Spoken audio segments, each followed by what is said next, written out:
Efficiency of the antenna is the ratio of power radiated by the antenna to the power supplied to the antenna.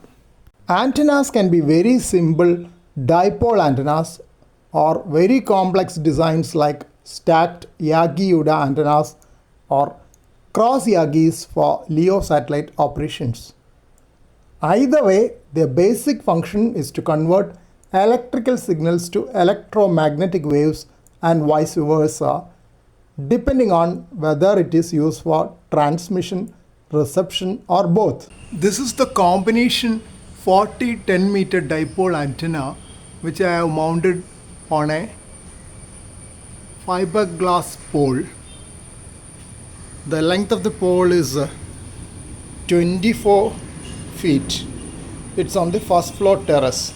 Important parameters of an antenna are the gain, directivity, radiation pattern including the angle of radiation and polarization, beam width and effective aperture. All these will determine the efficiency of the antenna for a given application. Gain of an antenna is usually mentioned in comparison with the gain of a theoretical isotropic antenna (dBi) with spherical radiation pattern all around, or sometimes in comparison with a dipole antenna (dBd).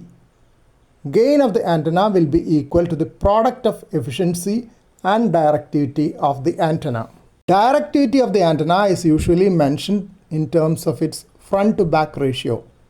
In other ways, how efficient the antenna is in directing the signals in one direction while cutting off radiation in other directions.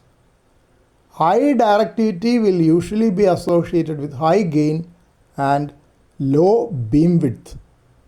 Both can be useful in receiving signals and transmitting signals in one particular direction, but will be a disadvantage when you want to work stations from multiple directions.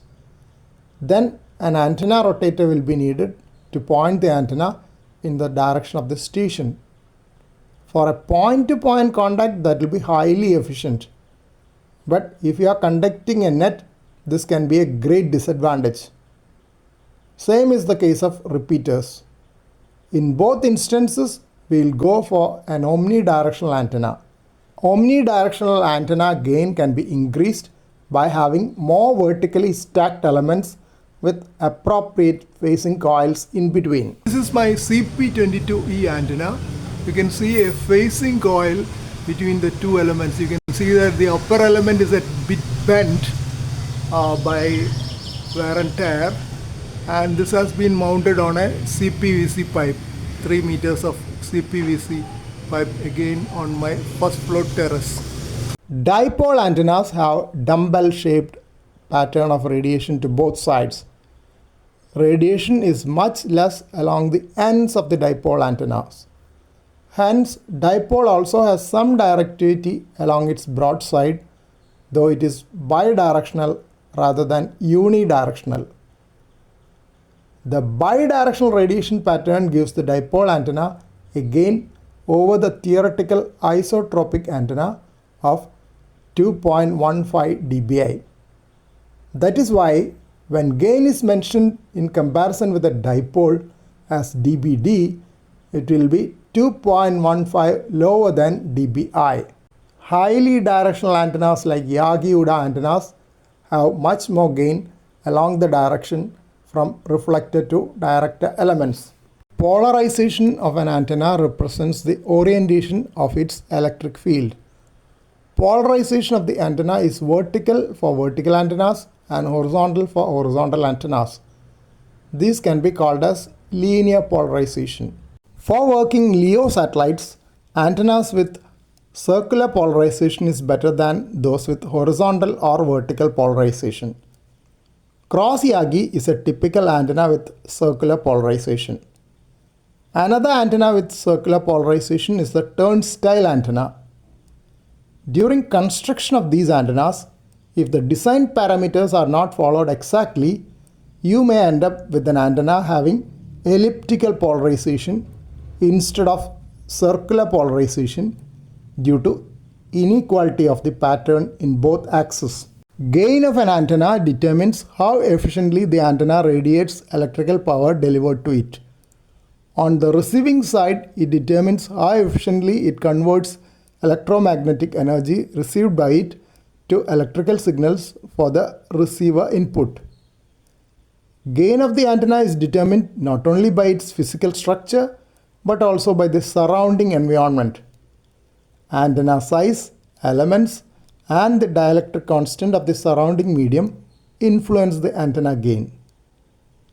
Antenna height is also a very important parameter while considering the efficiency. A minimum height of more than a quarter wavelength of the operating frequency is highly desirable, though often not practical for lower bands.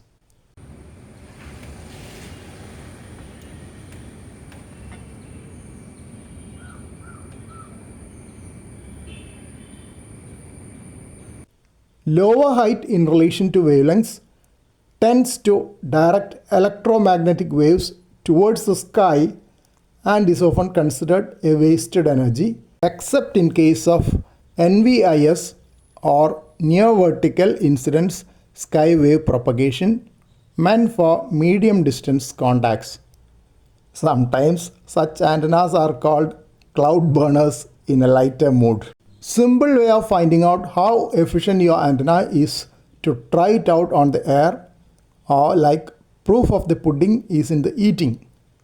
But that may not always give the intended results, as it depends on band conditions and the number of operators available at that particular time to reply to your calls.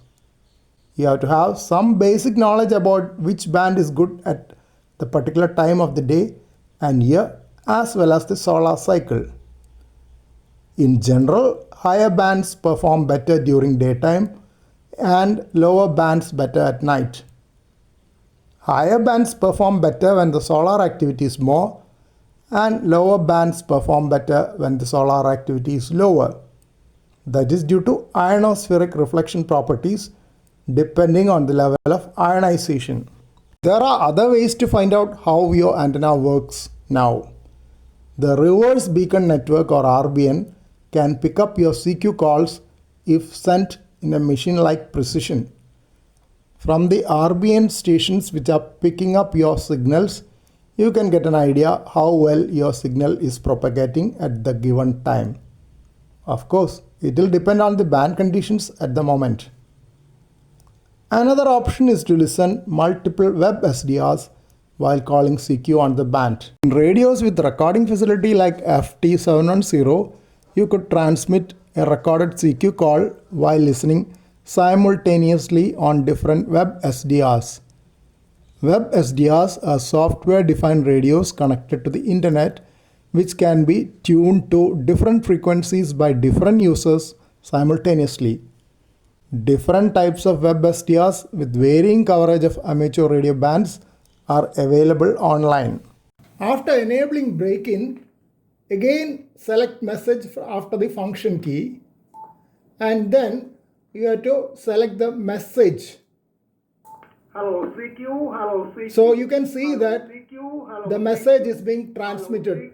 Antenna gain can be calculated using antenna modeling software like SNEC if the construction matches the model exactly. But it is not as easy, as parameters which have to be included in the model will include all nearby conducting structures and other antennas in the vicinity of the test antenna. If these are not properly included in the model, the gain, directivity and efficiency calculated using the modeling software will not match what you actually get in the real world. For real measurement, you need large amount of space for HF antennas and anechoic regions which will prevent echoing of the signals from nearby structures.